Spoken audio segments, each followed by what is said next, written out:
Harbaugh now heads to the Los Angeles Chargers. He wins everywhere. He wins, period. Justin Herbert, he's a crown jewel. Well, you guys better enjoy this. Quick snap, Herbert to throw. Has a man, touchdown! The fans loved it. You have to love what you're seeing on tape if you're a Chargers fan, especially for the future with Justin. Herbert on the move and throws and touchdown! We're going to be known as world champions. And we're going to do it or die trying. Don't let the powder blues fool you. Who's got it better than that?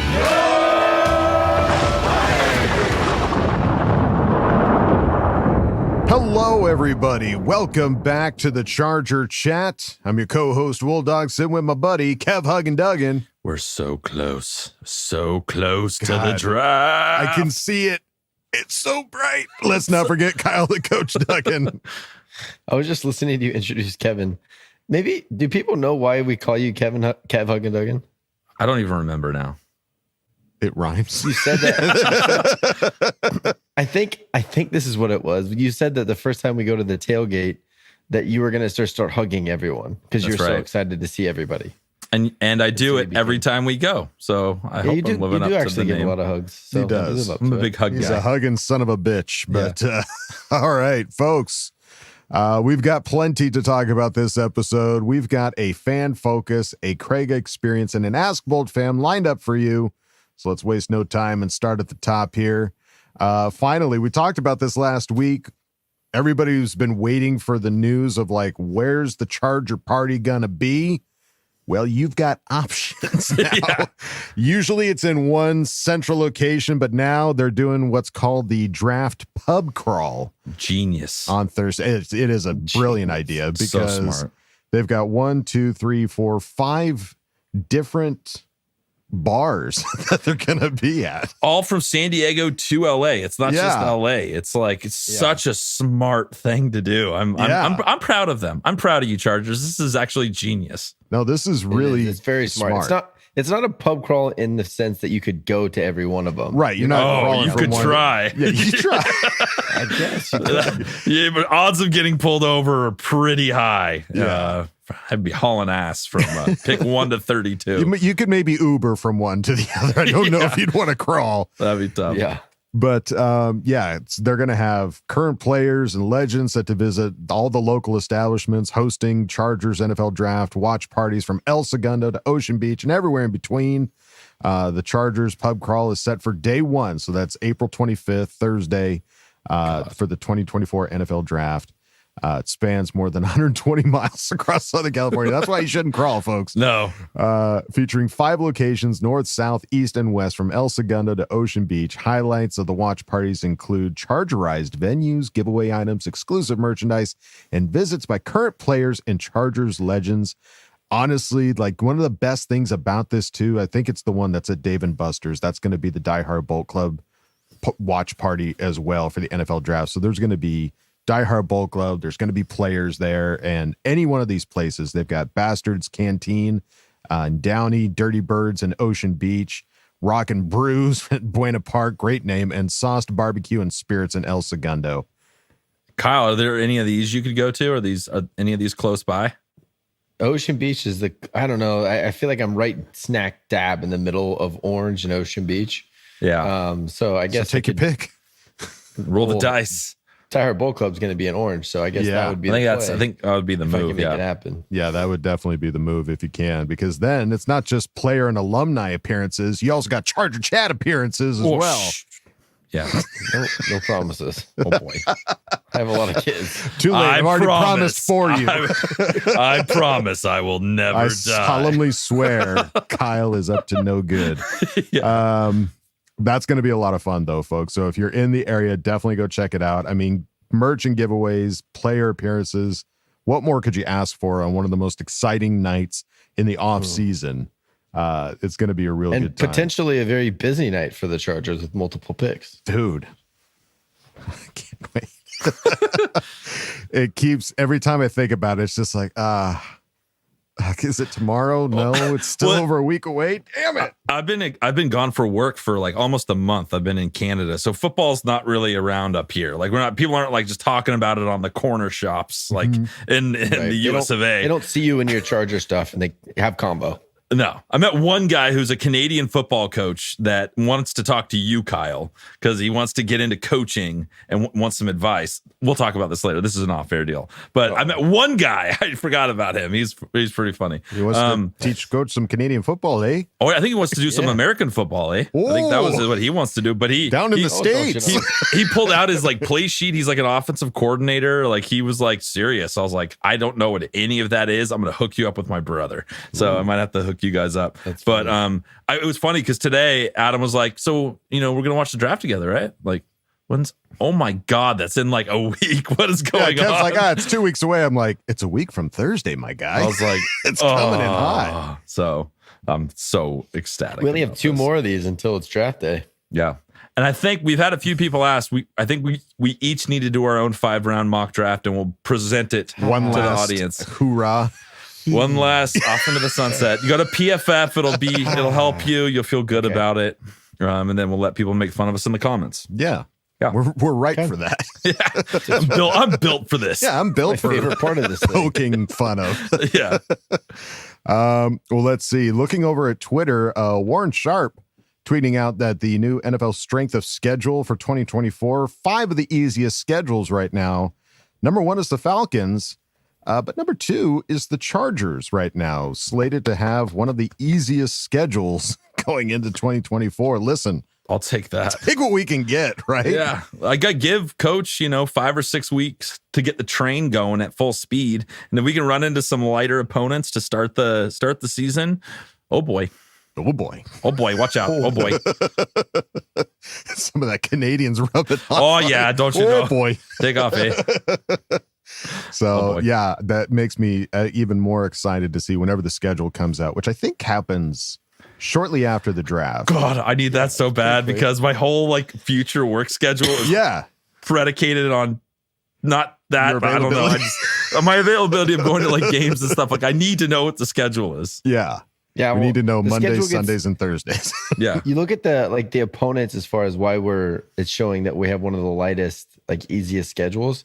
You get to play the NFC South, which for the last several years has been pretty poor as far as quarterback play goes. So the NFC South helps. And then when you finish dead last in your division, it makes your whole schedule a little bit easier because then you get to play the last place of the AFC East and all of those teams. So I don't like that we have an easy schedule. That means we played poorly last year. So hopefully it's the last time. But listen, you got to take the good with the bad. You got to know that if that didn't happen, we wouldn't be sitting with Jim Harbaugh and all these other. We didn't suffer for nothing. You know what I mean? That's true. That's true. This is our... It's our time down here. This is their time up there. It's our time down here. Let's see. Some other news that came out. This was sad to see. Eric Sievers sadly passed away, former Chargers player. Those of you that don't know, Sievers was selected by the Chargers in the 4th round of the 1981 NFL draft. He preceded us. Yeah, he was there for, I think, about 8 or 9 years, if I'm not mistaken. Yeah. He was an integral part of Eric Coryell, San Diego head coach Don Coryell's wide open passing attack with quarterback Dan Fouts. His best receiving years with the Chargers were in 84 and 85 when he posted identical seasons of 41 catches for 438 yards. And if you don't know him, if you know at least a little bit of Chargers history, that epic in Miami, that iconic photo of Kellen Winslow getting carried off. Yeah. He's one of those guys that's holding Kellen Winslow up. So hell of a guy. And I think he was also on TV for a little bit doing some Monday night reporting stuff. So, I mean, sad to see him go. He was battling, I think it was bladder cancer, which is just such a sad way to go, but hell of a guy. And we tip our caps to you, Mr. Sievers. Thank you, sir. Rest in peace. Thank you for your service to the Chargers. Thank you. Thanks, we really appreciate you. And you're part of history now with that iconic photo. You'll forever be remembered in that. Yeah. Some other bit of sad news that came out. One of our fellow Charger fans, one that we've interacted with, one of our brothers, James Ebo, is going through a pretty difficult time. He's been having some heart trouble and recently found out he's going to need a heart transplant in the future. And we want to get behind our friend James, and we want to share his GoFundMe to help with his rising hospital bills. So you can find a link to his GoFundMe in the description. We're going to put it down there. And if you you can also go to GoFundMe and type in James Ebo. If you have the means, every little bit helps. I can't imagine being in a situation like this.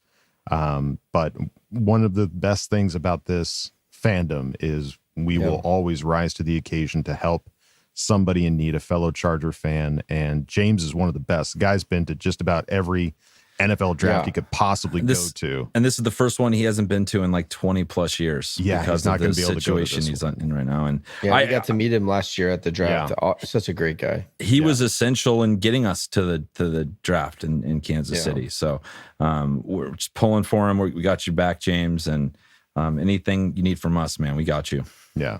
So definitely go check it out and support whatever you can.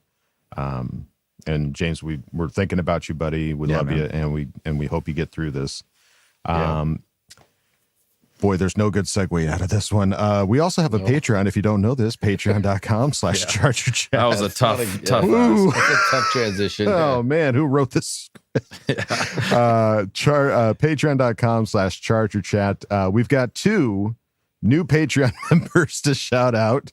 I'm shouting out Brandon Woodard and Jacob C. Arellano. Welcome to the party, pals. Welcome to the party. We like guys mispronouncing last names. It makes we it try so hard. But yes, if you go to patreon.com/ChargerChat, you can check out all the funny, silly videos behind the scenes. You can get patches if you join at the right tier. So definitely go check it out. And if you don't want to go over there, that's totally fine. You can go on over to chargerchat.com. Check out all the cool stuff we got over there. T-shirts, hoodies, and stickers. You can chat it up with other Charger Chatteteers in the member section and ask questions and Ask Boltfam. So go check out chargerchat.com. All right, gang, it's time to go on to the next segment. It's Fan Focus, and this is a name. I think a lot of you might know this guy. Yeah, there's a good chance. It's a good chance you've seen this guy before. Yeah. So I'm excited to see this. So let's get into it. All right, guys, we're back with another Fan Focus, and we're super lucky to have NFL Mike from LA. What is going on, brother? Hey, glad to finally get on, man. I listen to your guys' podcast all the time. Dude, awesome. I'm so glad to meet you. I watch your stuff all the time. You're all over my social media feed. So try my best. Finally, and you're coming in at an awesome time because we're about to get some new players, we're about to get some new stuff, and we're going to talk about all of that. But before we do, always got to find out, new friends. How did you become a Charger fan? It's actually a funny story because my entire family is 49ers fans. My dad tried to raise me a 49ers fan, but at the time that I was growing up, the 49ers were boring. Kept trying to sell me on Frank Gore and sell me on Alex Smith and sell me on this before Harbaugh 49ers. Sure. And it wasn't a good sell. And I remember specifically, my dad would get so mad because they would always show the Chargers games locally. And he would get so pissed off because the Niner game isn't on. He'd be like, no one likes the Chargers. No one loves the Chargers. And I was sneaking away to my room and watching LaDainian Tomlinson cook people up. And that's how I became a fan because of LT. I was like, I don't like that 21. Frank Gore is awesome now in hindsight. But as a kid, to just watch someone just smash the defense 40 times a game, it's kind of boring. Sure. The LT was electricity. Big plays like crazy. Philip Rivers was bombing the ball down the field to Antonio Gates, Malcolm Floyd, Vincent Jackson, all those guys. That's kind of how I became a fan. Eventually, my dad gave in and got me an Antonio Gates jersey. Let's go. For Christmas one year. And that was it. It was locked from then on. So what does he think of, us getting Harbaugh now? He's pretty jealous. He was a big Harbaugh fan. Nice. He likes Shanahan, obviously, now. They've had a lot of success, and that team is loaded right now. But he definitely was like, man, if they get Harbaugh, things are going to get really good for you Chargers fans. He was a big Brendan Staley hater. And I'll just say it right now, Dad. You're probably never going to see this video, but I apologize for defending Brendan Staley even a single time. You were right. Okay, you were right. Yeah, we'll make sure not to send that to him so you don't have to yeah, there you go. Yeah. We're gonna we'll keep it. And I got to talk to you because your social media is so interesting. You do so many cool things on, TikTok and Insta and all that stuff. Like really exciting Charger content. Like how did that get going? How did you start, really getting into dialing that stuff up and becoming, where you are now? Yeah, it was actually kind of lucky, honestly, Kevin. I was in the military before, so I was stationed overseas in Japan. I was in the Navy, so I was there for 4 years, and I I like the travel aspect of it, but the job itself, I hated. But in a way, I'm thankful for it because it made me realize at 18 years old, like, I don't want to do something that I hate for my entire life. Yeah. So when I came home eventually from overseas, I went to college right away. So I was working on something, but I was just any passions that I had, I was trying. I was doing all kinds of stuff. But the sports podcast that I was working on with my cousin kind of inspired me to like really get into content. And I've always been like a creative. I used to make like posters and things like that. Some Chargers fans may remember my page. It was ESOD13. I don't know if any diehards are out there, but I was a 16-year-old when I was making that page and it had like 5,000 followers. So I kind of like reignited that again at the same time in 2020 when TikTok was starting to grow. So like I kind of got that little like head start on everybody on a new app that hadn't been really like exploded yet, but it was being talked about a lot amongst young people. And as everyone started flooding the app and users started flooding the app, there's only like 5, 6, 7, 10, maybe max, like content creators that were dedicated every day. Yeah. So it just blew up. It just blew up one day, went crazy, like from 0 to 50,000 followers in a couple months. And, you know, that obviously gave me some inspiration to really take it seriously. And ever since then, I've been going hard. That's and awesome. Eventually got to monetize it. And now I do it for a living. So it's a lot of fun. That's amazing, dude. And how has that affected your fandom, do you think? You know, because you're so locked in creating content about the team, about the NFL. Yeah. How has it affected how you follow this team? It's made me crazier. It's made me It's crazy. a little psycho You mode. know, I have so much investment in the games now. Like if it goes wrong for us, you see my videos. I talk smack. I don't hold back on Raiders fans, Chiefs fans, Broncos fans, and the rest. Yeah. So when it goes wrong, I have to sit in it. And that's something I made myself do from the very beginning is when it does go wrong, you'll see the video of me in the shower crying. Yeah. You'll see the video of me reacting to the game, even though everyone knows they're about to blow the 27 points. I post it still. I don't hide. So like that has made me crazier. It's made me more like on the edge of my seat with every play because I know that I don't just have the sadness of a loss anymore. Yeah. I have the sadness and the flooding of notifications. Yeah. This is why you need to be sad. People just on your ass. Exactly. No, for sure. It's a lot of fun though. It's a lot of fun, especially going to the games and people talk smack and stuff and give it to me in person. It's all fun. Yeah. It's awesome. No, that's the craziest thing we learned about doing this podcast is the instant reactions on the next day. Like, as a fan, I would sit in it till the next Friday. Like, I would sit in a whole week of being miserable.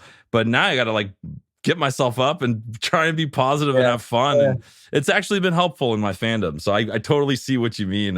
I will say, Raiders fans, thank you because those videos they do very well for the wallet.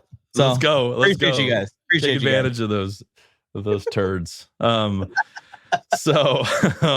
heard it here first. But yeah, so let's talk a little bit about, you know, the staff. Let's talk a little bit about Harbaugh's this monster staff. There's a lot of coaches on this staff, more than I remember in the past. What are your kind of thoughts on the direction of the team and what we did with the staff? It's been so exciting to see. It's so night and day to what I'm used to. Obviously, through the content thing, we're going to training camp now for 4 years. And I always bring it up to people, and it's not really like to slight the Chargers, but through my training camp tours, I go to the 49ers, the Cowboys, everybody. And every time I go to Rams training camp, I'm just amazed by the practices like function. Everything is just so like, there's no communication. Everyone knows what they're doing. Everyone gets to their spots immediately. You could tell that it's a well-run organization, an organization that knows how to win a Super Bowl in the city of Los Angeles. And then you go to Chargers training camp. It just wasn't like the same vibe on the field. But now I feel like watching these videos and stuff, talking to the Bolt Bros. I don't know if you guys were there for the little invitation that they sent out to have some content creators come in. They were telling me some stories about some stuff that they saw. Yeah, we were there. It was crazy. Man, this is exciting because this is exactly what I've been seeing over on the other LA side. And it's what we need, honestly. And the biggest thing that stands out to me is like the changing of the mindset. That seems to be the focus. And that is the problem with the Chargers is consistency and the mindset, it seems, within the locker room. And I could tell they're attacking those two weaknesses. And with this loaded roster, you get rid of those two weaknesses and this team is playing the same football in the fourth quarter as the first quarter. Look out. Yeah, for sure. Look out. Well, and this team clearly had to do some stuff to get the roster in a place to have the right mindset, right? So like them cutting, trading Keenan Allen, getting rid of Mike Williams, to us as fans is forever. It's like, oh man, did that just happen? But in their minds, I'm sure it's like, all right, well, this is how we're going to we got to create this. We got to do these hard things. So what was your kind of take on that?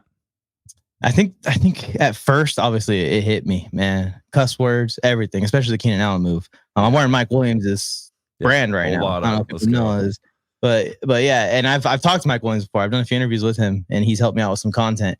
So I was really bummed out at first. Yeah. I took some time to reflect. I started to dig into the numbers. That's what's really made me feel comfortable, Kevin, and made me realize why they did what they did.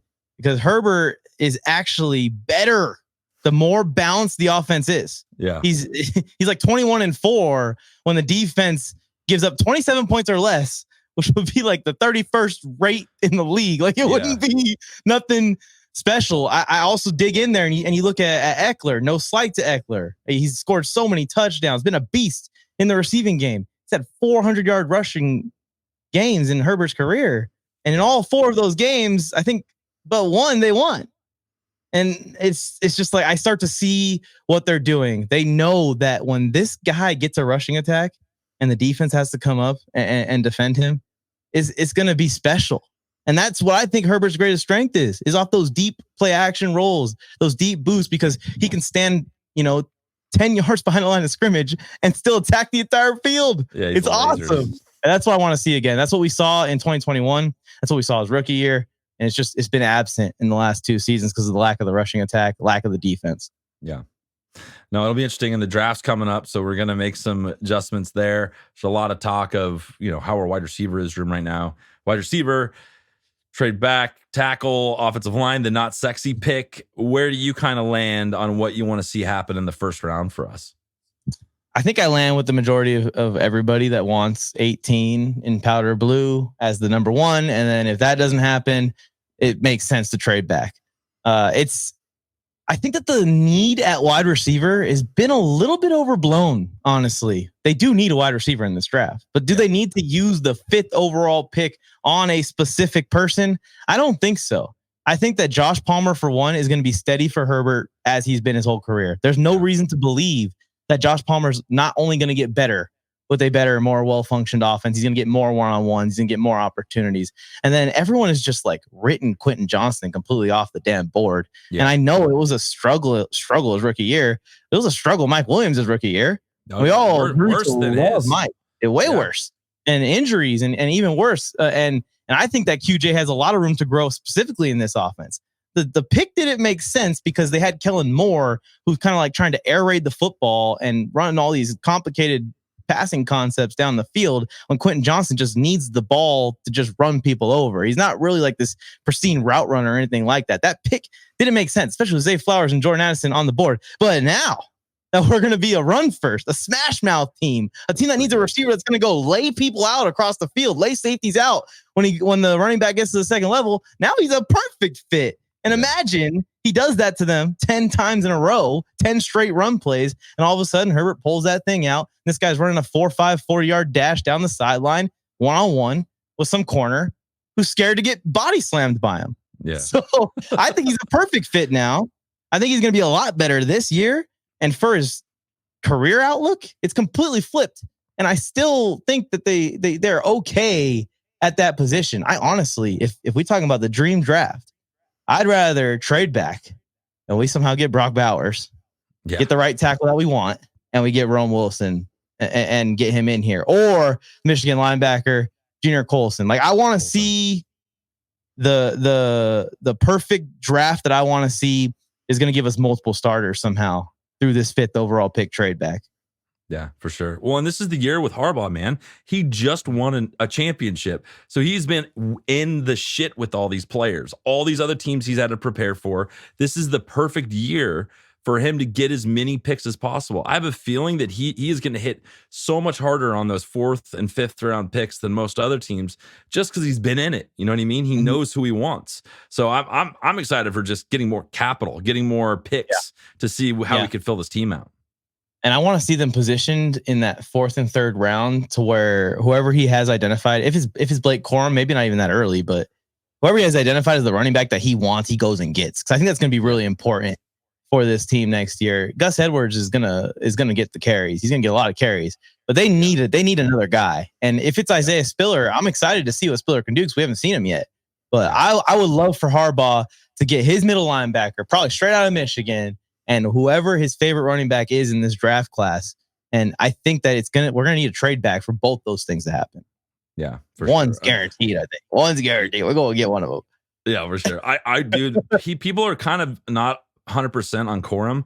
I love everything about Corum. He may not have everything you want in terms of like the stats, in terms of the speed and all that, but man, the dude can run the ball. The dude can really get it done. So I'd love to see him as a Charger. There's something about him. I don't know what I'd like to see about that, but I love it. But let's get you out of here on this one, man. You know, you've been a fan for a long time, obviously. You know, NFL Mike Jr. sitting in the living room while your parents are watching the 49ers games, loving on your Chargers. So you got to have a lot of memories of this team. Mm-hmm. What would you say is your best memory?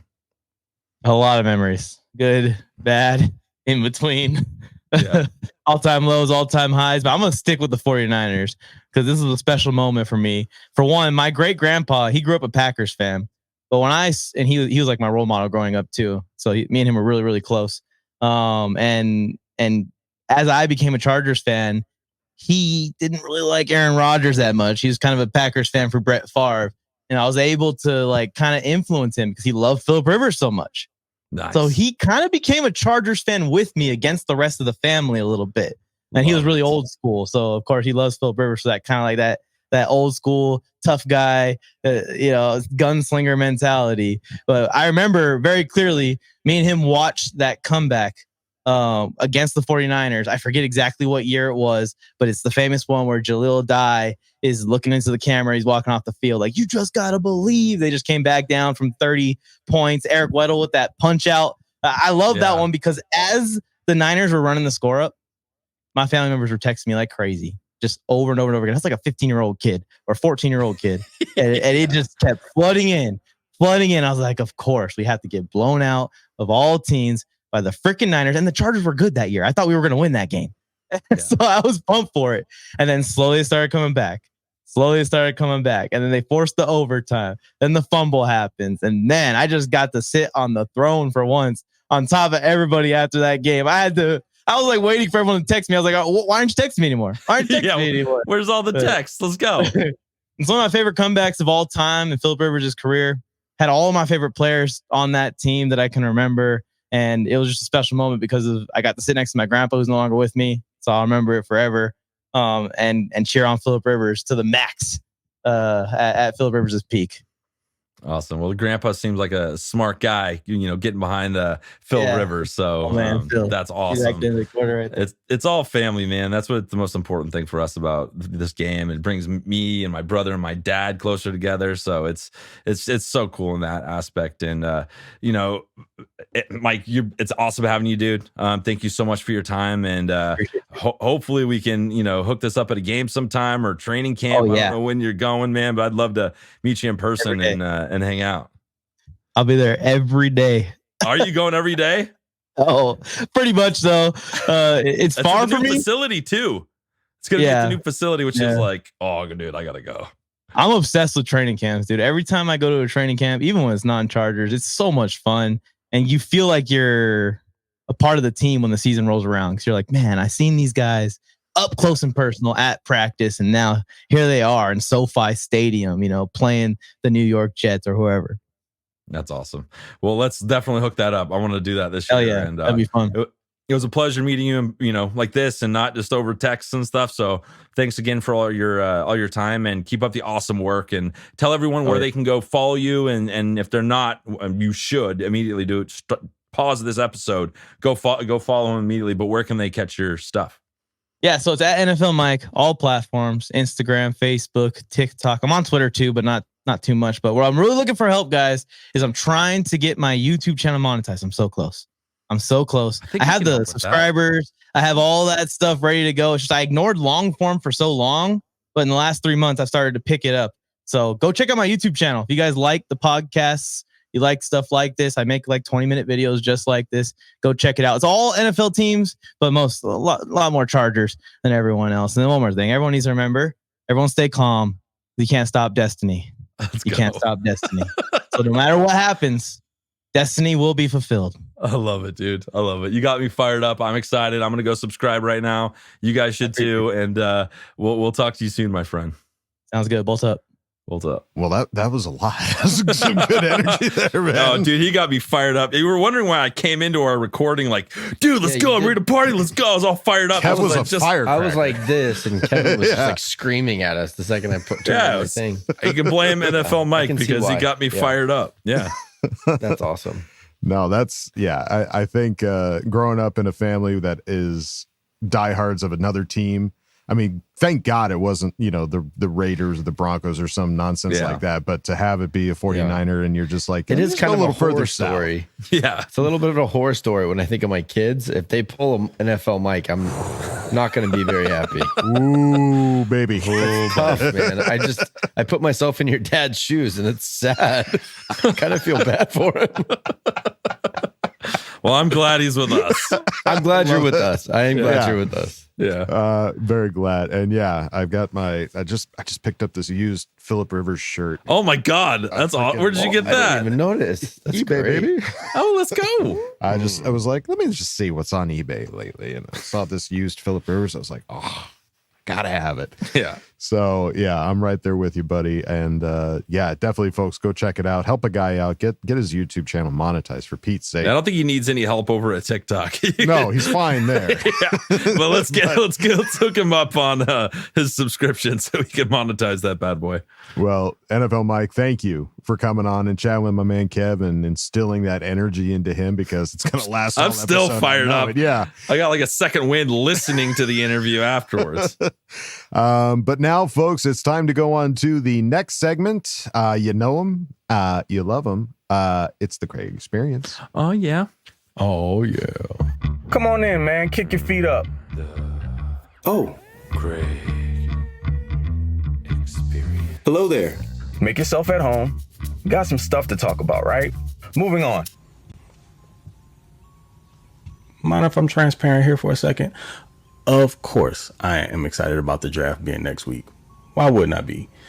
We get to further see Jim Harbaugh's vision for the team come into form. We've seen a little bit of it through free agency. Now we get to look at the type of players that he wants to bring into the team and see what matters to him more so in certain positions than others, which I don't necessarily think the draft is a full-on indication of that.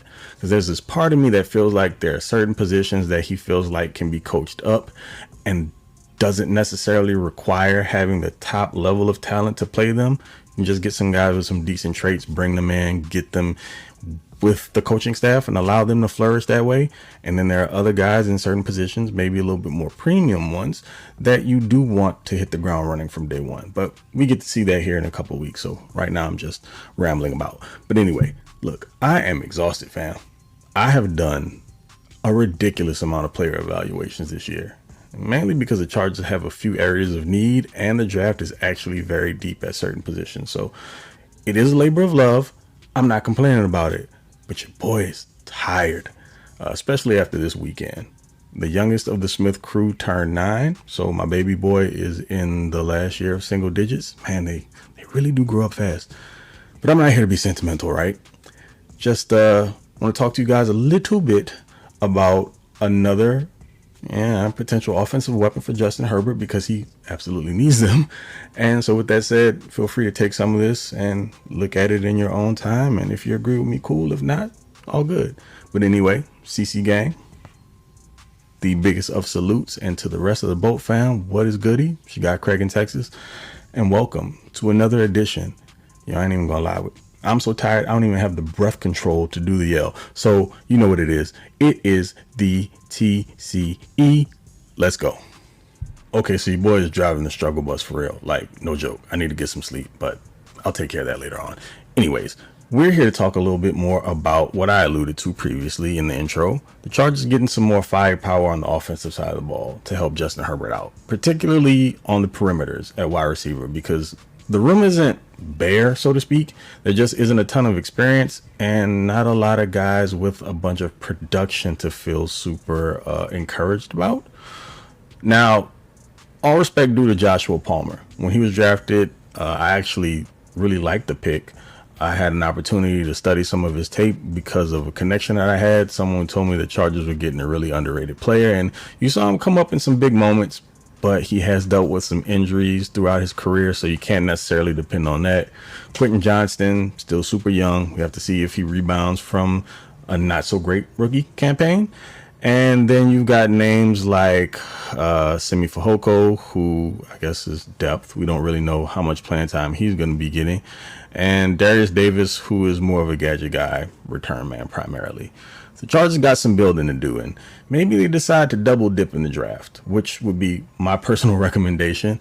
And it's very, very deep at the position. I'm sure most of you out there know. You've got the top level names like your Marvin Harrison Jr.'s, Malik Neighbors, who is my personal favorite wide receiver in the class. And not just because he went to LSU, by the way. The dude just has a very, very different game. And you can even throw Rome Odunze in there. No disrespect to him. The dude just happens to be in a class that boasts Marvin Harrison Jr. and Malik Neighbors. So he's typically your number 3, depending on where you get your information from, whose opinion you trust, who you listen to, whatever. But those are the 3 names most, I guess you want to say, frequently associated with the Chargers. So you can kind of take your pick. But in a recent interview by one Marcus Brady, new Chargers passing game coordinator, he talked about the style of wide receivers he would like to have in his room, which ironically enough mirrors some of the stuff that I've said in the past. He almost used the same comparison, talking about building it out like a basketball team and having guys with different skill sets, you know, size, height, different abilities overall. And again, I agree with that wholeheartedly, which kind of leads me into the sleeper name that I'm going to throw out here today. He may or may not be a sleeper to you because I've actually seen his name popping up here a lot recently, really in like the last 3 or 4 weeks. So it seems like people are starting to catch on, especially when you have time to go through all these wide receivers and you realize just how much depth there is in this class. But I'm speaking about Malik Washington, wide receiver from Virginia. Well, with Virginia last year. He was a 5th-year senior. Prior to that, he spent 4 years at Northwestern, who was not really known for their passing game. So if you don't know about him before last year, don't be surprised. Virginia brought the guy in and made him the focal point of their passing game. And when I say focal point, like no joke. The dude had well over 100 targets last year. I want to say it was somewhere in the 140 range. As a matter of fact, yes, 140 targets total. He only dropped 3 passes.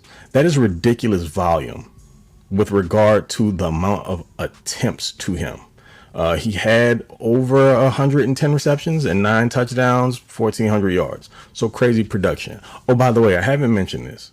The dude is only 5'8.5" and 190 pounds. It seems like he's diminutive in size, but when you think about that, I mean, he's around average height. I mean, what's average height? Like 5'9"? So he's about 5'9", but he's also a stocky 5'9". 190 pounds for a 5'9" guy is not small.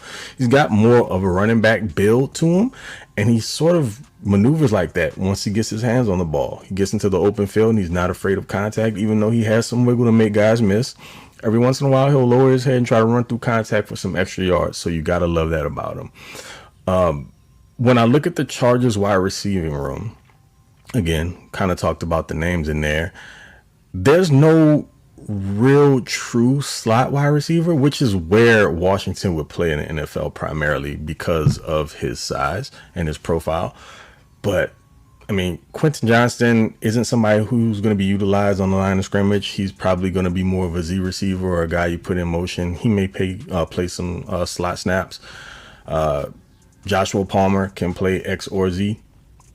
But you don't really have someone who's going to be a dynamic slot threat who can work the middle of the field and free things up for guys in the deep portions of the field. I mean, you can work him in the middle of the field deep, but I think he's going to be more limited on the outside again. It's just because he's 5'8.5" and he doesn't have super long arms. So those contested catch situations or just creating the type of space or separation outside is probably not going to be there for him very often. Although the dude had a 62% contested catch rate at Virginia last year. That would be amazing for a guy 6'3", 6'4". It's not normal. But again, not necessarily something that's going to translate into the league due to his size. It's just a different game altogether. So definitely want to have him being a menace in the middle of the field for you. He ranked first in both forced missed tackles and yards in the slot while at Virginia last year. So again, crazy production. And I just love everything about the kid, especially his explosiveness in short areas.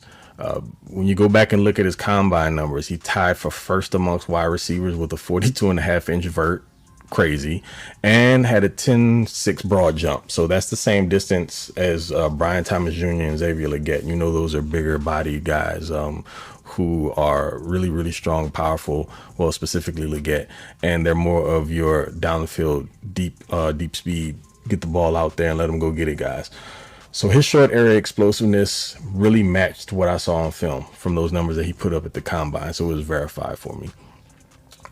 I just think that when you look at the room as it's currently constructed and you just assume that maybe they go get a wide receiver earlier, if this is something that you believe in, it's what I think they should do. Washington would be a really good complement if you decide to come back in maybe like the middle rounds. I think he'll be available somewhere around the 4th. If he were to gain some traction and move into the 3rd, I wouldn't be shocked, but I think he'll probably be available in the 4th, especially with the type of depth there is in this wide receiver class. So that's it for me on Malik Washington. Feel free to go check out, wherever you get your information on players from. If you just want to watch some highlights, I'm sure he's got some great ones. I watch game tape to try to formulate my opinions because highlights are exactly that, highlights. So they're going to show you the best of the player. I think to get a more well-rounded view and formulate a more informed opinion on the player, it's good to see all the things they do well and not so much. So until the next time, folks, well, I guess the next time you get a TCE, it'll be post-draft. But I'm sure I'll be checking in here with some of the opinions on picks and things of that nature, because you can always catch me on Twitter. You know where to find me. TOP_FLYT3 over there on the Bird app or X or whatever you guys want to call it these days. And you can also come through if you want some more player evals on wide receivers and other positions. We ran through pretty much all of them over on the Lightning Round podcast. So definitely come check us out over there. And yeah, man, lots to look forward to.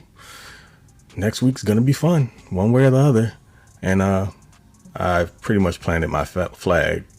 I already told you who my favorite wide receiver is in the class, and that is, in fact, who I want the Chargers to draft, Mr. Malik Neighbors. I would love it if he were a future Charger. It would make me so happy, but I am also prepared to have my heart broken again, much like I was last year with Zay Flowers. But at least I feel like there's a better chance of this happening this year. I don't want to call it a hunch. I'm just hoping above hope. So we'll see how it turns out. But anyway, appreciate you guys for tuning in, joining me here. And until the next time, catch you later. And okay. Love you. Bye. Well, there you go, folks. Another name to check out. Another Malik. I didn't know there was another Malik in this NFL draft. Apparently there isn't. He's also a wide receiver. And apparently some pretty impressive measurables. Yeah. Like for being as tall as he is, gaining on those contested catches, tying for the vertical leap. Like, this guy's like a little jumping spider. Yeah. He's pretty impressive. Two things. One, I'm so glad that that Craig's working with Lightning Round because he's doing a lot of research on all these guys, like times 10. So I believe him when he says that he's tired. He's tired. Yeah, he's clearly worn out. You still look good though, dude. You're doing well. There's still tread on the tires. But I think what's also to be said is like this is a pretty deep wide receiver draft. So I think if we're gonna have a coach that's gonna be able to pull it out and find us the right guy a little later, if we need to go later wide receiver, this could be the year. Well, that's also like what NFL Mike was saying. He's saying it's gotten a little bit overblown the need in the receiver room. Right. QJ running to his second year. I just don't think it's a have to draft at 5 type of situation for us. Also, does anyone else feel like I don't know, maybe it's just me, when you get burned by a player from a college, you don't want to draft for them again? I don't know why. I saw that Virginia pick and I saw Joe Reed and I'm like, we can't do that. it's just going to happen all over again. Not again. It feels like, you know, when like you're, I don't know, maybe haven't done this, but my wife has like baby names that she liked, but you think of that one kid that was just kind of a dick, and you're like, no, we can't name our kid that. It's just been ruined. Here's a real Some bully from back in high school. So funny you said that. My wife and I did the same thing, and I would pitch the name. I thought this is a great name. She's like, nope, had one of those. Not doing that.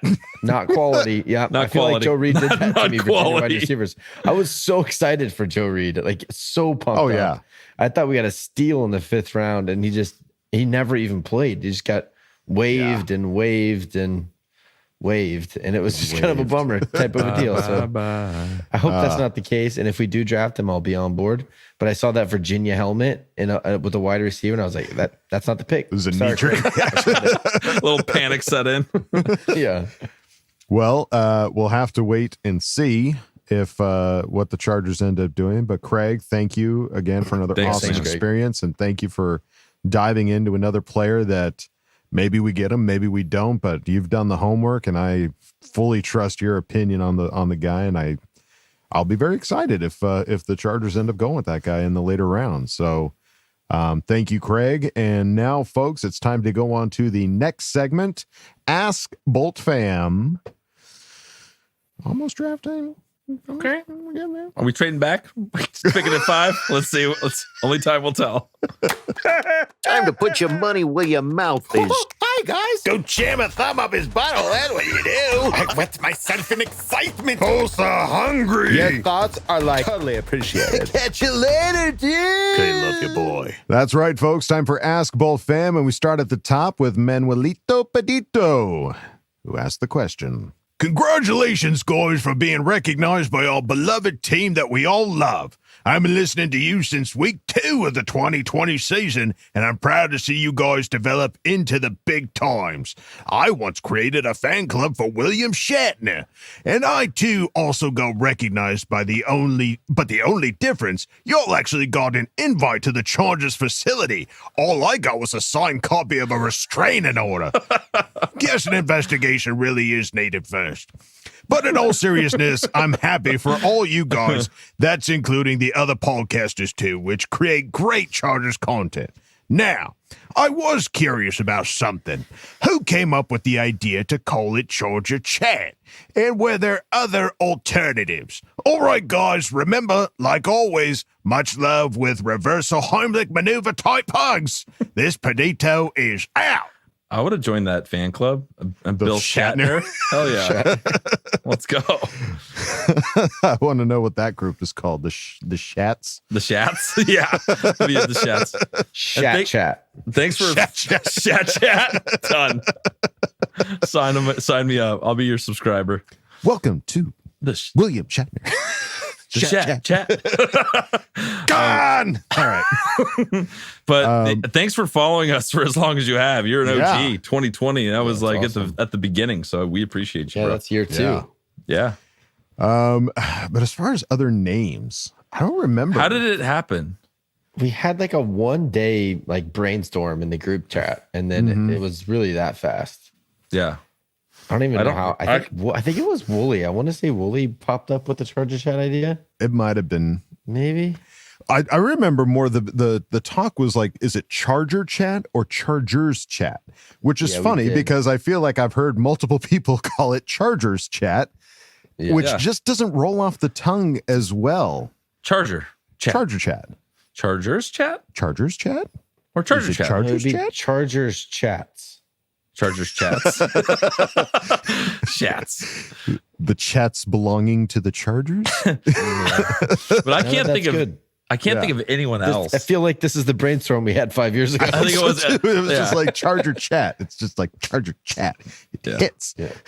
Yeah. We knew we wanted Charger in the name, but I don't, honestly, that was so long ago. I do not remember. No, I'm sure if we dig deep enough in like the text thread, that's 6 been around years ago. For, 6 years. Yeah, that might be tough to really figure it out. But we could find who came up with it though. That could be cool.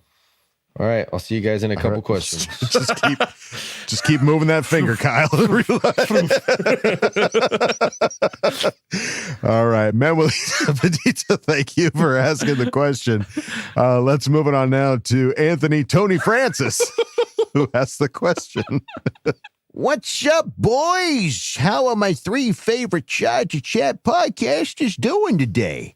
I was recently listening to an episode of Bolt Insight with Jake Hefner, and a spin-off podcast was mentioned called Charger Chat After Dark. I feel like this is a fantastic idea, and I wanted to get your ideas of some great kickoff show topics. Would this be a podcast shown exclusively on OnlyFans? Would Adam be open to doing the show completely shirtless, wearing only a pair of Macho Man Randy Savage sunglasses, screaming, "Oh, yeah"? Let me know your thoughts for some kickoff show topics. Kid, love you. Bye. He's still scrolling. I'm still going to be a part of this, but I am scrolling. This won't be distracting at all. We got to get to the bottom of this, or the top of this thread. Oh my God. Yeah, this happened. This is funny because Jake and I and you, Adam, are diehard like horror movie fans. So the idea was like, we want to do a horror movie podcast, maybe not even Charger related. But then he's like, what if we combined? If you took 2 of our favorite things, and then he coined it Charger Chat After Dark, and Charger I was like, Chat After Dark. It sounds a little sexy. I don't know. Topless wool dog. I could get behind it. Like, it sounds scary too. Yeah. Yeah. So. Yeah, boys. OnlyFans. Maybe it's just an OnlyFans. Yeah, that's an untapped market, isn't it? We'd have to really step up our game, and it might affect our reputation in other places if we really went full blown OnlyFans. Yeah, I don't foresee that happening, but you're thinking Anthony Tony Francis, and I like that. Yeah, but I can't think of any other particular topics. I'm trying to think. I feel like it would be a great place for the paintball scenario. There you go. Yeah, we just live all out those silly kind of things. Yeah, live out these scenarios in real life after dark in thongs. I don't know. The After Dark makes it extra sexy. I don't know. It does. It adds a spice to it that I don't know. Yeah. I don't think I can commit enough time in the gym to make this work for me. Yeah, really. I don't think I have that time. But we're still talking to him about doing something like that because he is a passionate horror movie fan, and I make those for a living, and I love them forever. So I don't know, maybe. And if you got any ideas, Anthony Tony Francis. Anybody really, put them down in the comments. Yeah, any other ideas for Charger After Dark? No such thing as a bad idea. No. So yeah, you miss 100% of the shots you don't take. I feel like there's some. I like that you're scrolling. Yeah, as he's still gotta scrolling. Be a bad I'm idea. scrolling through some of our bad ideas right now. Just give him a second. Just stop on something, and what was said and what year was it? This is not good. This is not good. I'm only the last Sunday 20th right now. Wait, October 20th? Yeah, this is not. I haven't gotten that far yet. This is 2020 of 2024 or 2023. Yeah, just the most recent October 20. Oh, 2023. I talked to you guys so much. It's crazy. You're gonna. Yeah. All right, we'll get there. We'll see how long this has. We'll find out. Will we get there by the end of the episode? Only you put your prediction down in the comments. But Anthony Tony Francis, thank you for asking the question. Let's move it on now to Steve Dean, who asked the question. Hi, fellas. Are you in the trade down camp? I can't see it going any other way. Thoughts? Steve Dean Grimsby. Certified fresh, Steve-O, Dino. Thanks for joining us, buddy. Yeah, and nice to have you. I would say that yes, unanimously down. Yeah. I think the only time it doesn't come up is if Marvin Harrison is sitting there at 5. Oh, Marv. Then we immediately run out of that camp and into the camp next door. Later, suckers. I'm sorry, boys. I kind of am still in the trade down, even there. Even there, really? I think it's more valuable if you have a better player available. Sure. There. 2 is better than 1. I just don't think that we're a wide You're still receiver scrolling. away I can't from believe you're being- still scrolling. Yeah, I don't think we're a wide receiver away from being a Super Bowl contending team. Sure. I don't think that Marvin Harrison is what does it for a Jim Harbaugh led team. So I just think I just don't think that's the play. In my head, it just doesn't make any sense that you let. I'm just gonna keep scrolling. I know. Can't take you serious. You're just sorry. Keep going. You're making a great point. I just like you're multitasking like a pro right now. Yeah, I got this. I don't understand. Like, it doesn't make sense to me.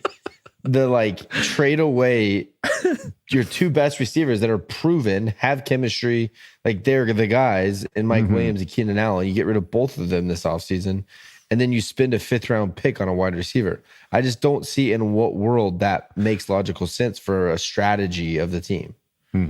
I get Marvin Harrison is valued at a 5th overall pick. Totally. I just don't. It doesn't logically make sense of as far as how we're like trying to structure this team. Yeah, because we definitely need to get another wide receiver, and it makes sense that like, okay, if we need to get another one, why don't we get the best one? We're going to be there at pick 5. Best one's going to be there. Why not take him? Makes sense. But then you don't have any elite tackles left for you in the 2nd round. You don't have a lot of these positions that, or a top corner, or like we have so many needs. I don't think one great wide receiver is going to be what puts us over the edge to be a Super Bowl contending team. Now you do get them for 5 years, so to me, it doesn't add up to what is actually going to happen. I don't see in any world that we draft Marvin Harrison at 5. Yeah.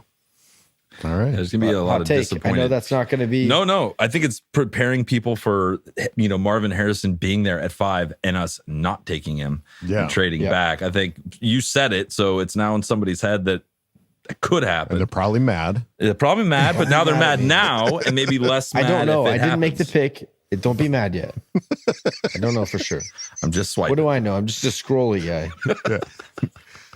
Swiper keeps swiping.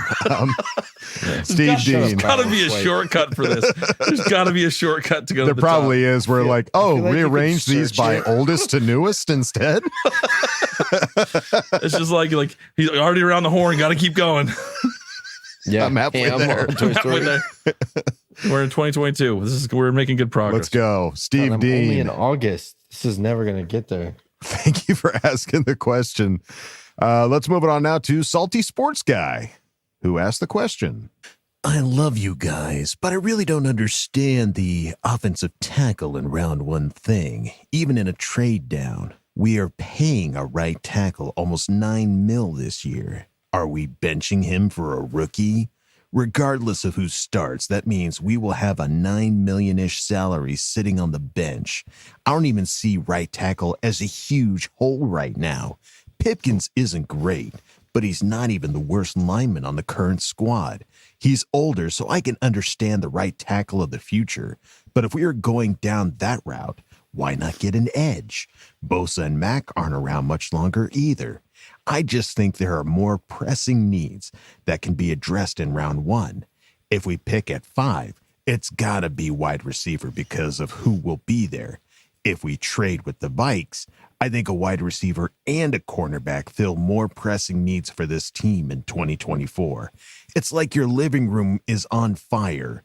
Your windows are busted out, and Kermit the Frog broke in and is slapping your wife and kids, and the first thing you do is replace some shoddy shingles.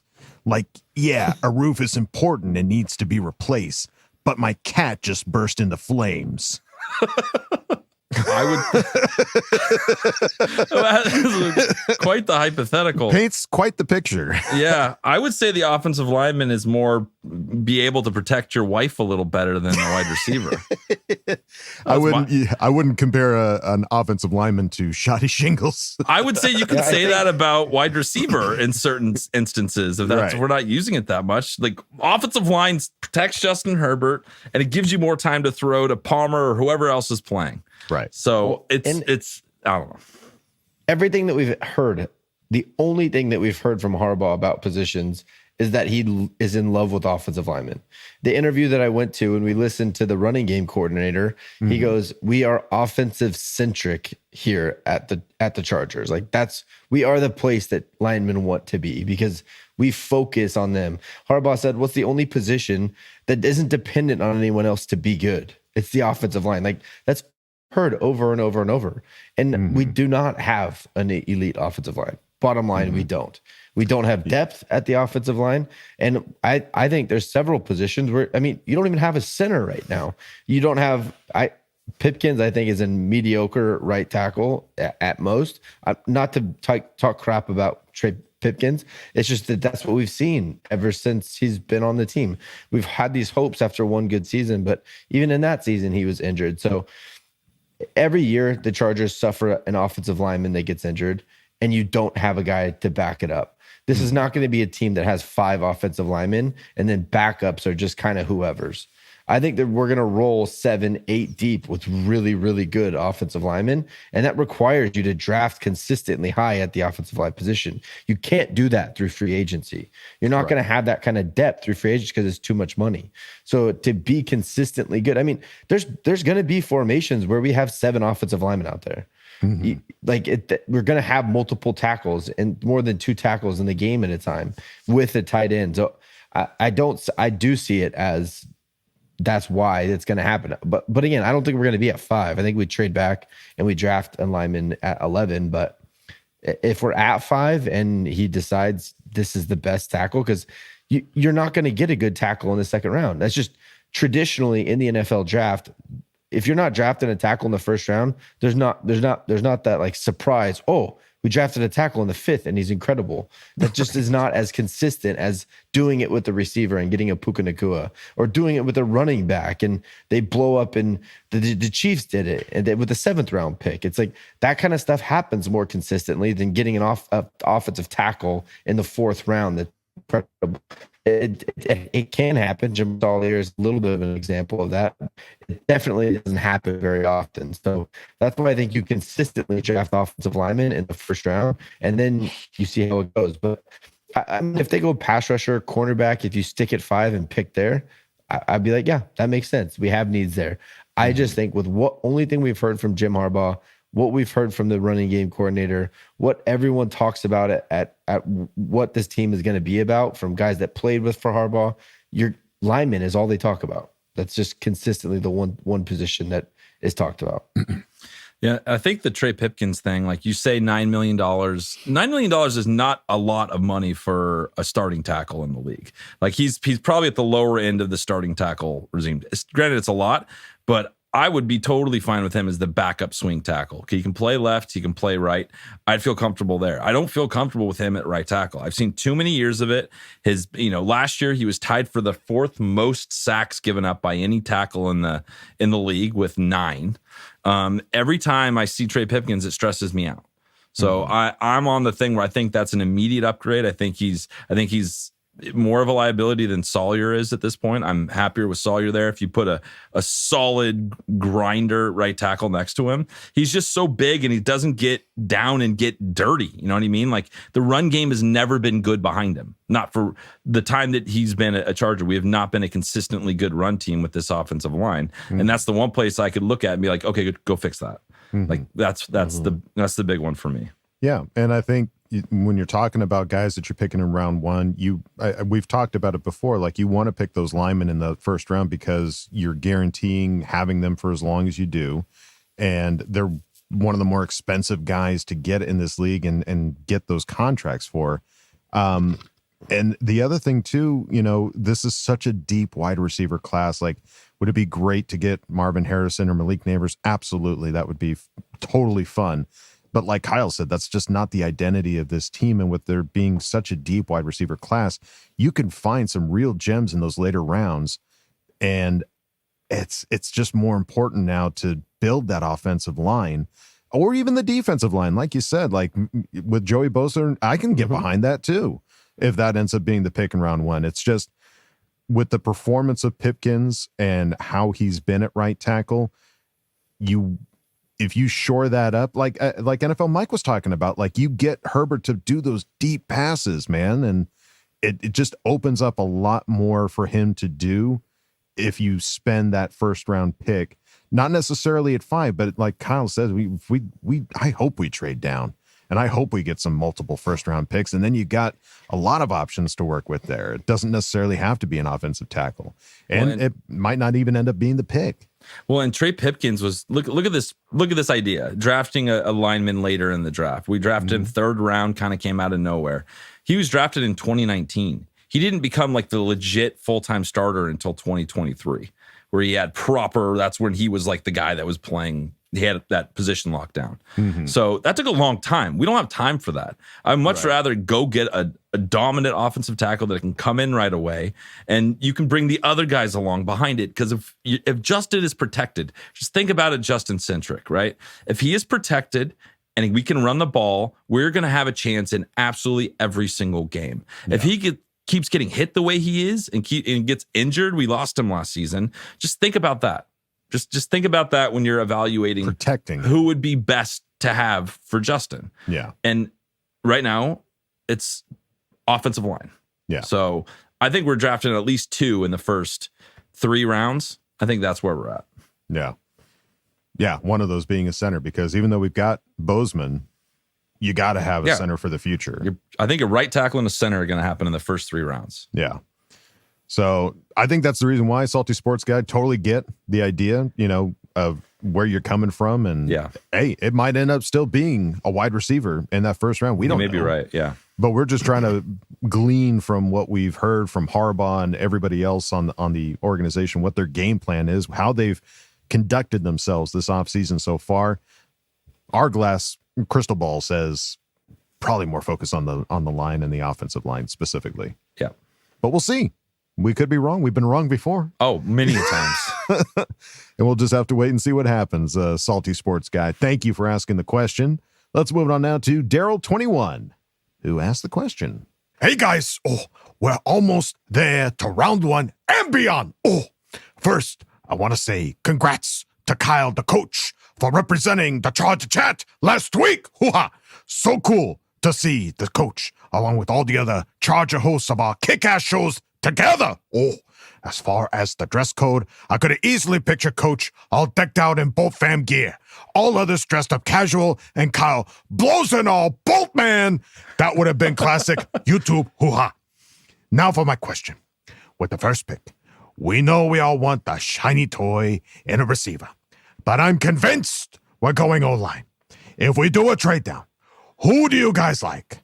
Fatanu, Latham, Mims. Now, if we stay at 5, then a receiver had better be the pick. Your thoughts, guys? Kill everybody. Hoo-ha. Good question. Daryl's on the lineman. Yeah. Although I wouldn't say Fatanu, Latham, or Mims. There's a guy missing for me in this list, and it's Fuaga. He's my favorite. He's my favorite tackle in the draft. Yeah. And we did I think we're a Talisi Fuaga podcast. Big time. One, Samoans are like the best football players. It's just a fact. Junior Seau, hello. Look it up. Look it up. It's a fact. 2, Coach on our Patreon did a full breakdown of Fuaga and the way he is going to make our team better. Yeah. And as soon as I saw Kyle break that down, it made me so confident that would be a great pick, and I've been full send ever since. So he just has a different level of intensity than the other guys do.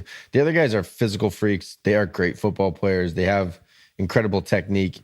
He has all those things, and he also plays pissed off. And I think that's what the Chargers are now looking for, is that type of guy that has all those things, but then also just kind of mean, just kind of wants to beat people up. Don't let the powder blue fool you. Yeah. There you go. Hell yeah.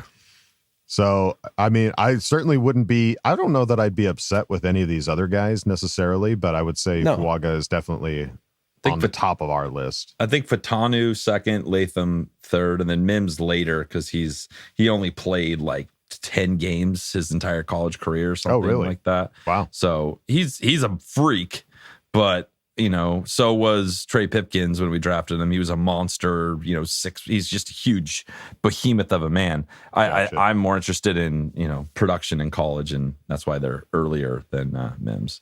There you go. All right, Daryl21, thank you for asking the question. Let's move it on now to Mr. Pekar, Oh, hey. Who asked the question? Choices, choices, choices. We've all got choices. Trade back at 5, stay at 5. But today I'm faced with a choice that taps both. Flats or legs, nuggets or strips, thighs or breasts. You see a theme here? With draft night quickly approaching, I need to plan for my party. Do I make hot wings that make your culo go, ooh, no? Chicken strips so crunchy that it can quench your devil's lettuce munchie. Nugs for you to dip that will make your mouth drip.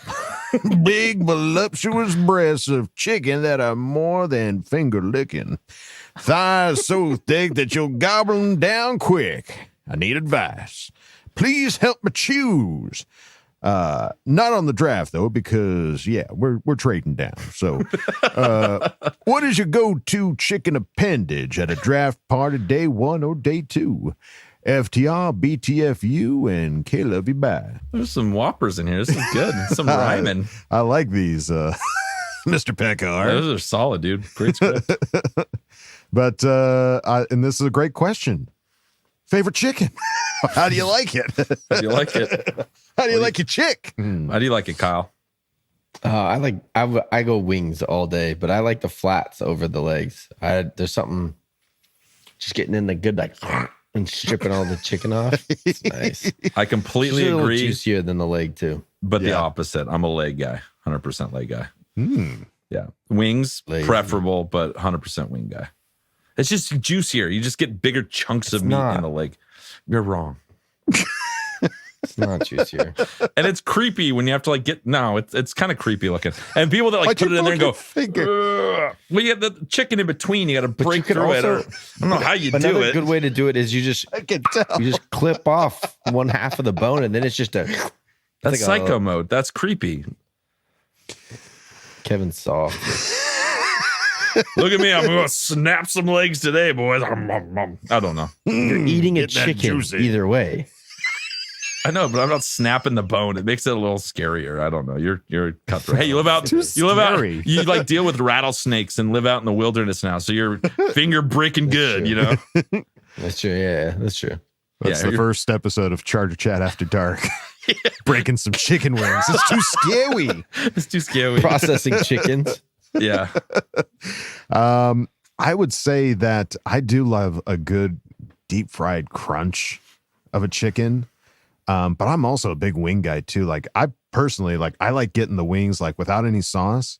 So you get that crispy skin and then dipping that in the sauce. So you get the sauce and the crispy and You're not a rookie. You've done this before. I've traveled down this road many a time. But those are a lot of good options there, Mr. Pekar. Let us know what you end up going with. Let's see some picks. I need some picks. My mouth is watering. No, he's got super hungry. But thank you for asking the question. Let's move on now to the K-Man, who asked the question. This is for the three of you. Do y'all feel all the mock drafts being published by all the gurus are total hooey, and we all need to just chill until the 25th? I sure do. Thanks for all you do for us. God. Cheers. Totally chill, bro.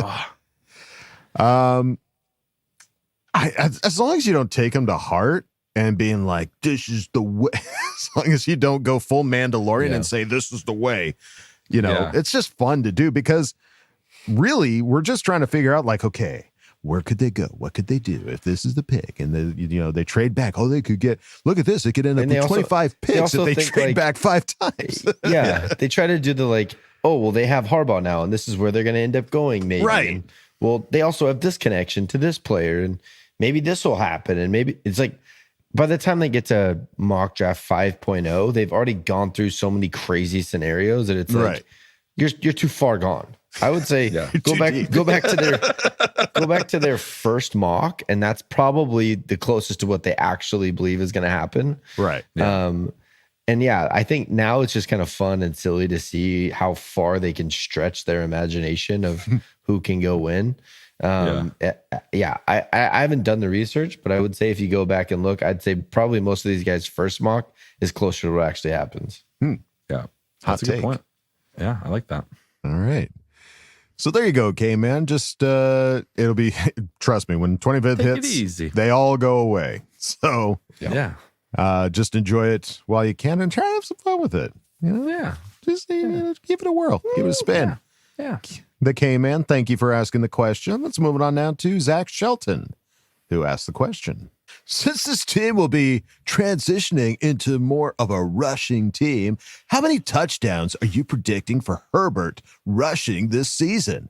In his last bowl game at Oregon, he rushed for 3 touchdowns.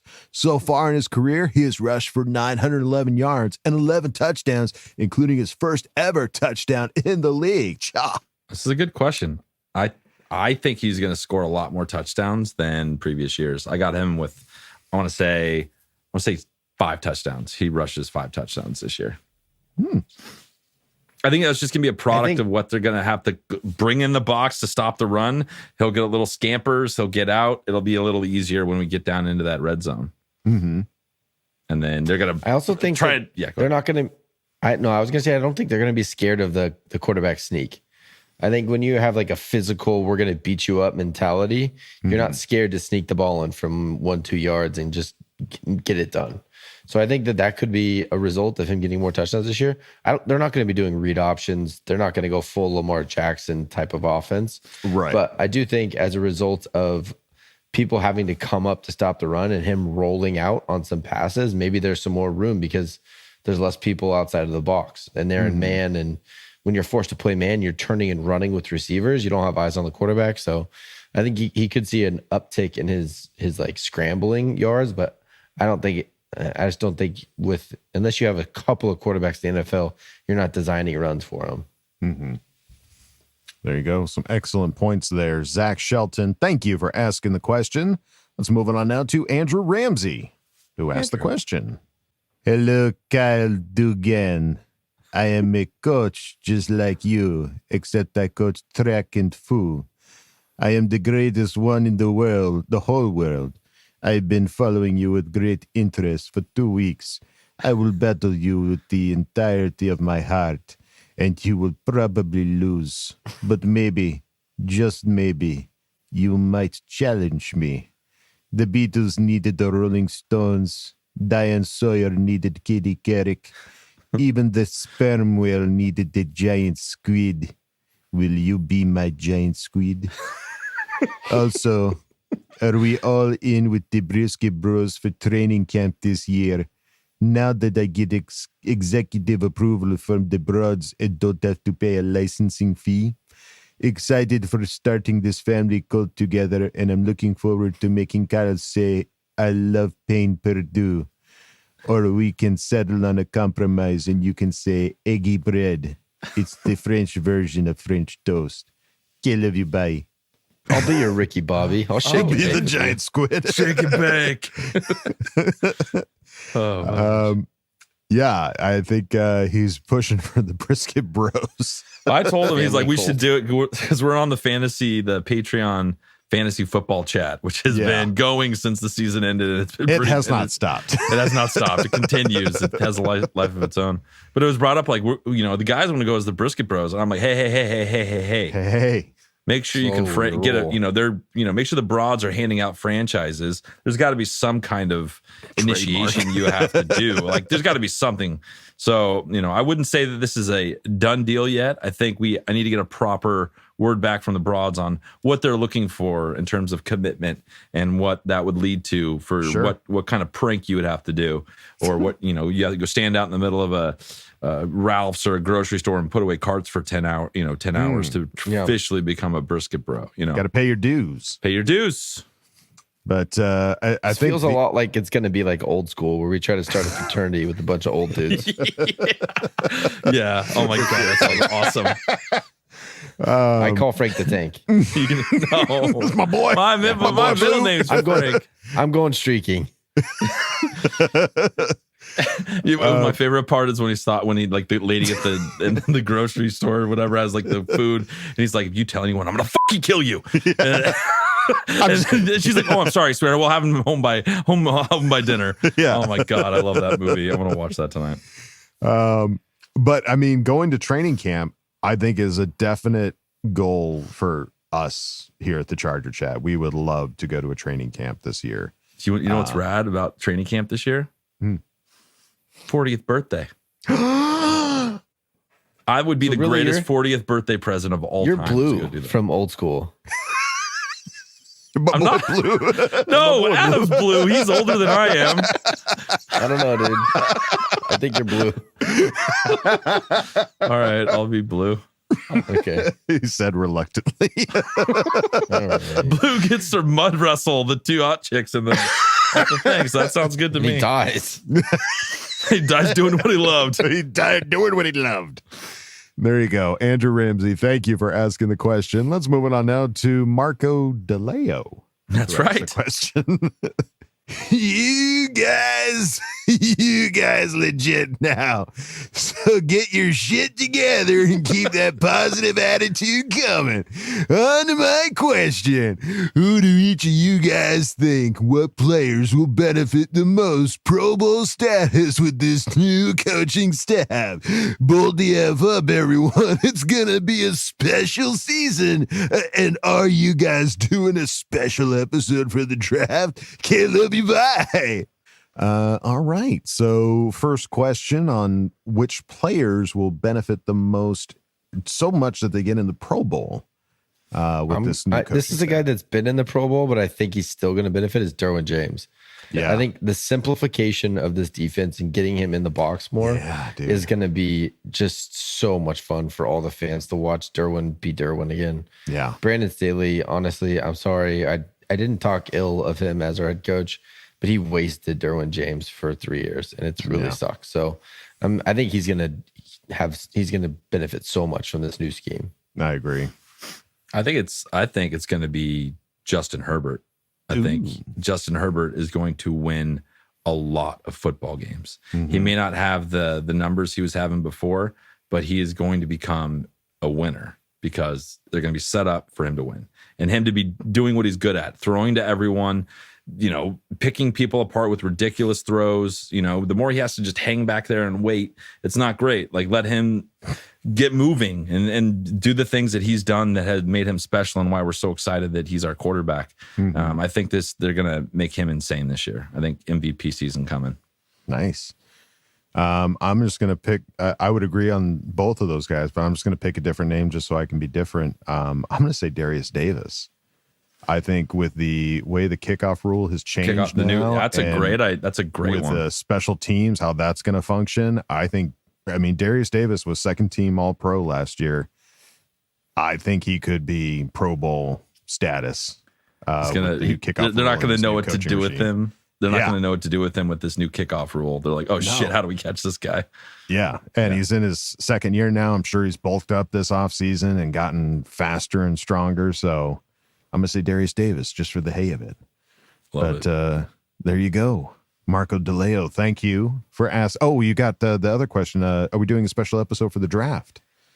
That's the question. We haven't really. Hey, let's talk about it live. We always. This is how we're doing it, guys. Let's get on our production. We'll do it live. Here we go. Okay, we'll do it live. I think we do instant reaction to each day, like we've done in the past, but then a little Patreon deal, little special Patreon deal. Yeah, we did do during the season. We did some live streams with our Patreon folk. Maybe we'll do some live streams with them for the draft. That sounds fun. It sounds like a good time. I like that. Yeah, but definitely reactions after each round. I think that is the plan. Yeah, with some silliness going on. Well, there you go. You heard it here live, folks. Marco DeLeo, thank you for asking the question. And we go out of Ask Boltfam with Athair Kader. Kader. Who asked the question? Nice.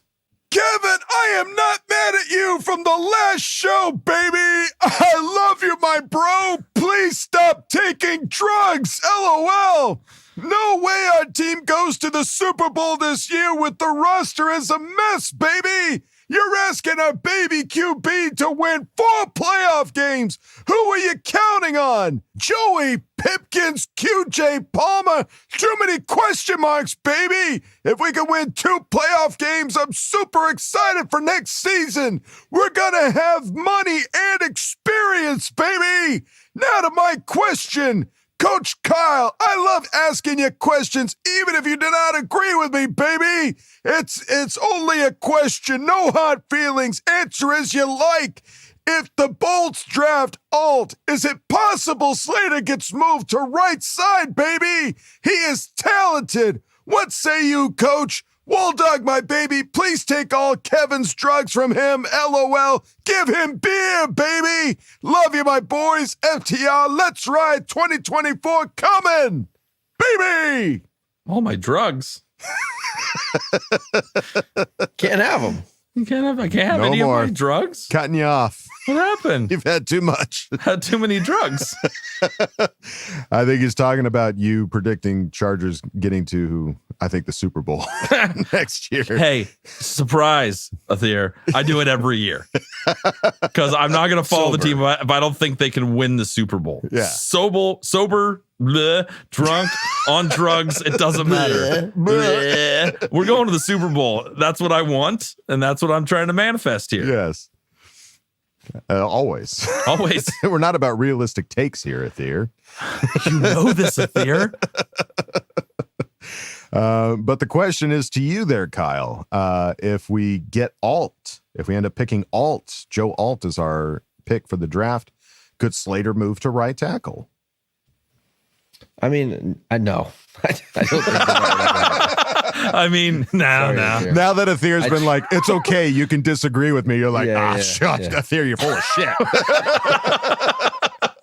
Sorry, Athir. There's just no way. I mean, I hear, I can see where the brain was moving and you're going mock draft. Hey, let's get creative. Let's think outside the box. But yeah, I mean, the left tackle is by far and away the most important position to have. That's your blind side. That's what you have to have locked up, confident. You don't have that confidence in a rookie tackle, no matter what. Even when we drafted Rashawn, we were not like, yeah, slam dunk, he's going to be awesome from day one. It was like, hey, there's going to be some growing pains. We know that. We're going to have to get through it together.